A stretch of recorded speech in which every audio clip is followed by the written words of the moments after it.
Welcome back to Tech Dudes Weekly. We are coming back from a brief hiatus. Had some, family items go on. We're also building out some more of the studio. You can kind of see in the background here. But we figured this is probably a good week to get back together and at least do our side-by-side chat and discuss WWDC coming out of Apple this week. In particular, we're going to break this down into a couple different videos, but today we're going to concentrate on iPad OS. Both Dave and I are big fans of the iPad, and there was a lot announced about it just recently. So why don't we jump right into that, Dave, and discuss maybe, I'd say, the biggest feature that came out of that, Stage Manager. What are your thoughts?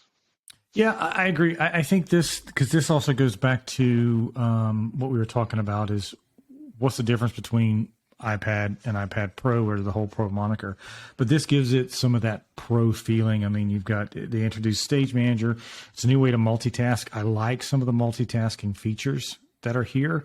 Again, it kind of reminds me of Linux on how they do some of their desktops and how Windows was it Windows 11 copied Mac with their multiple desktops. I think that brings some of the feature functionalities that's been surely missing from that, especially when you marry it to, say, a Magic Keyboard or something like that to get that semi-laptop desktop feel.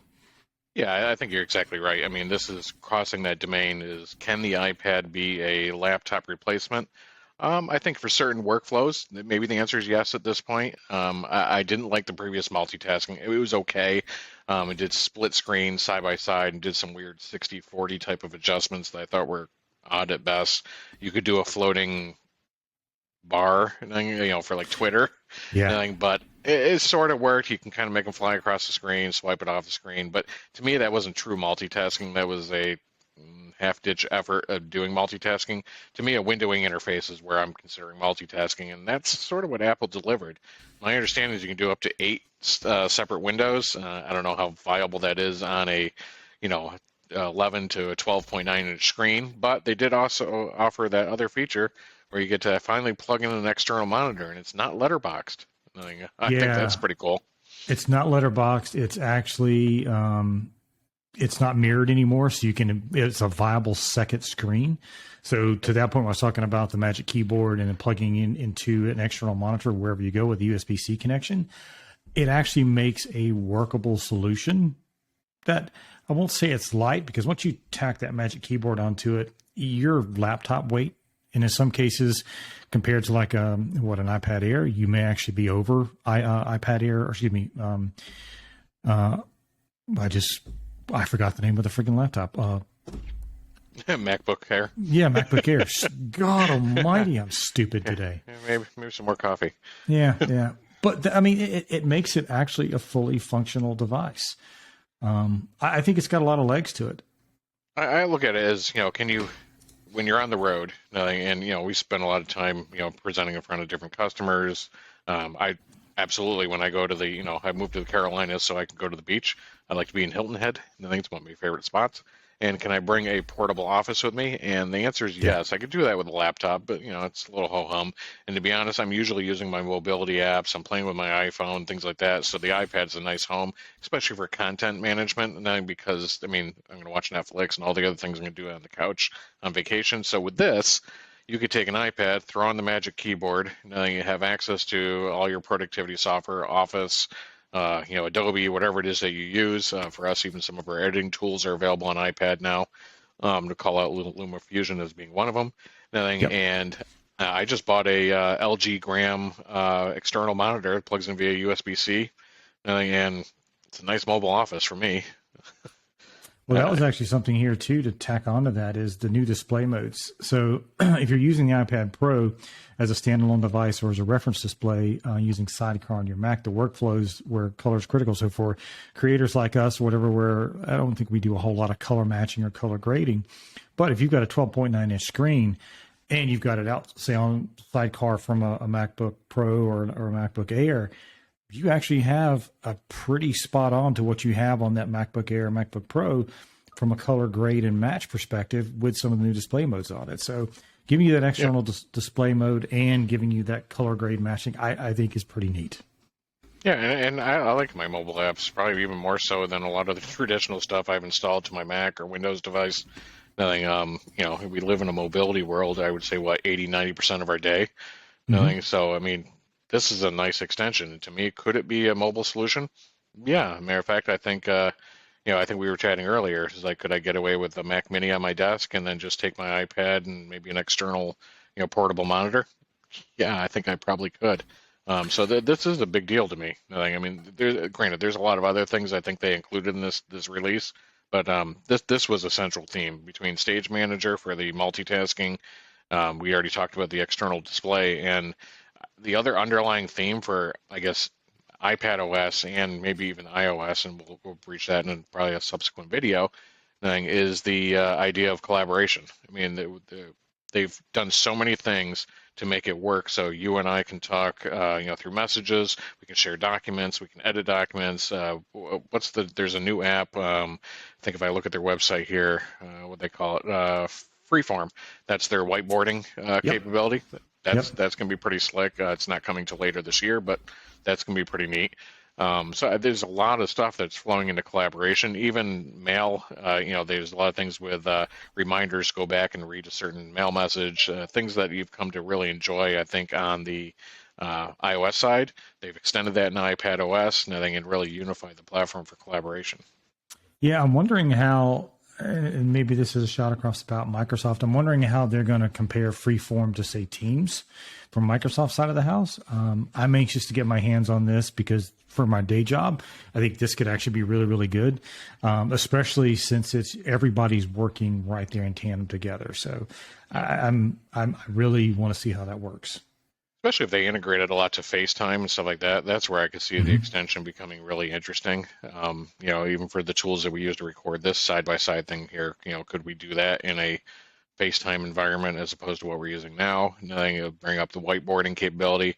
And the beauty of that is that if you're sharing a screen, WebEx, Teams, whatever, or even this, that iPad, again, as your mobility solution, is a tablet, and you can take a pencil and draw on it.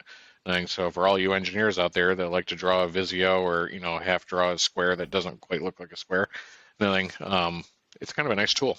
I think this is going to go well. I'm curious to see, and they may have it already, because you can go USB-C out, but don't they have a USB-C to HDMI adapter, Yep, I think? They do. So imagine sitting there on your Magic Keyboard with this sitting there in front of you and you're drawing on it. You drop it down into draw mode. You run that out to a presentation, say a 60-inch TV. Yep. That's a mobile whiteboard. That's just a no-brainer for me. That's going to be something we have to do in the studio here to demo that. I mean, you can see the TV in the background there. That's something we can absolutely do. Yep. Just to play around with it, see how that does. The one thing we are ignoring, I think is probably the major feature of the iPad.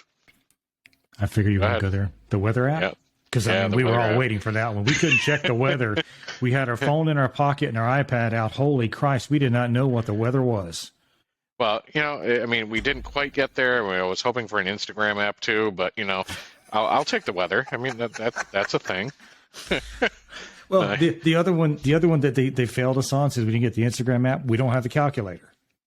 No, we're still got to download a third party for that bad boy. But it's the weather apps in there. They put a lot of stuff on here. If I'm looking at their preview, it says weather on the iPad. Big excited, more weather details, air quality forecast, animated backgrounds. So instead of reading the word snowing, you can actually see it snowing in animation in case you don't want to actually turn around and look out the window. Nothing. But I guess it is what it is. This just feels like we didn't have. I mean, and granted, we love Apple products, but this just feels like it was a. Do we have enough? No. Where's your weather app? Yeah, It's thanks. Nothing, because that wouldn't have rounded everything out. And there's a lot more in here. I mean, we're probably not doing it justice. I mean, if you go to Apple's previews page for iPad OS, the preview, and we can probably throw that link into our video here when we post it. There's a lot of stuff here. We're picking on just a couple of things, but to me, it's multitasking. It's starting to answer the question: is this a pro device or not? Yeah. The one thing we probably should, in all disclaimer, is that the multitasking capability, that's an M1 only feature set. Yes. So if you do not have an iPad, even an iPad Pro, you're holding on to it from 2018 because you haven't seen a reason to upgrade, or 2020. It's the M1, and so it's going to be limited to the M1 version of the iPad Pro and the new Air. Those are the two that are going to be able to take advantage. You and I were talking about this earlier. This is upgrade by attrition. They're going to phase out all the others to get everybody to the M1. Now, in hindsight, I can see why, because it's one chipset to manufacture. I mean, everything gets into an iterative motion, and you're good to go. Right. I still think a lot of the old iPads still have viability, but this is going to force people to upgrade. The trade-ins are going to go through the roof. The only reason I could see that they might have forced it down the path of the M1 is because with the SoC, and that they made it so it's capable now of using some of the onboard storage for memory for augmentation. Swap. Yeah, for swap space. And so, I mean, I could see if you ran 8 windows up to the top there and you're pushing some serious, type of applications through Adobe or something like that, yeah, you could run out of RAM relatively quick. So maybe that's the case and why they did it. I don't know. I think it does. We have a cohort that has a 2018 iPad Pro, has seen absolutely no reason to upgrade it, and this might be the forcing function. I don't know. We'll have to ask them. I think there's still a lot to be discerned from what it's going to do and dig it in. I'm waiting for the public beta. You and I were talking about this. I may go ahead and put the public beta on my 12.9 M1 and play with it. That's what I want to see. What the flow is. Granted, it's going to be a beta, but typically most of Apple's betas are pretty polished, so I'm not worried about that. Yeah, I think I'll probably give it a shot. In a worst case scenario, I think we both have Apple Care. Well, the big one I want to try is the Freeform. I want to try that. I want to try the multi-display and see how that works. Yeah, I might actually unplug my MacBook for like a week and just see if I can live off of it and how much it annoys me. That'll be my true test. Is that if I find myself reaching for that MacBook up in the closet, then then it tells me maybe I can't switch to this. I love my Mac, but you made this comment a while back. Media consumption is the main thing I do on my iPad for meetings, just watching stuff on it while I'm on the go. Yep. Doodles, crap like that. I'm just curious, does this take it to the next level and what that does for Apple's laptop market? I don't know. We'll see. Mm-hmm.